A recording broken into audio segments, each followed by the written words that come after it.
আপনি কি জানেন পরিপূর্ণ ইমানদার কখন হয়?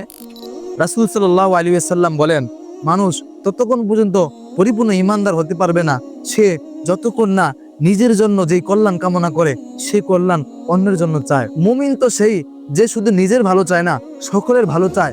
সকলে যেন হেদায়েত পায়, সবাই যেন আল্লাহওয়ালা হয়ে যায়, সবাই যেন আল্লাহকে ডাকে, সবাই যেন নামাজি বান্দা হয়ে যায়।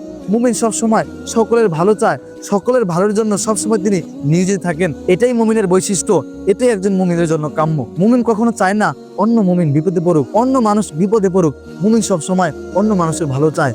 আমার মধ্যে যদি এরকম থাকে যে আমি মানুষের ভালো চাই না, আমি সবসময় মানুষের খারাপ চাই, কেউ আমার থেকে ভালো হয়ে গেছে বা বড় হয়ে গেছে, সম্পদশালী হয়ে গিয়েছে, আমি তার জন্য দোয়া করি আল্লাহ যেন তাকে আরো উপরে উঠায়। হিংসা না করে তার জন্য দোয়া করি, আল্লাহ তাআলা ইনশাল্লাহ আমার কাজেও বরকত দিবেন এবং আমার সম্পদেও বারাকা দিবেন।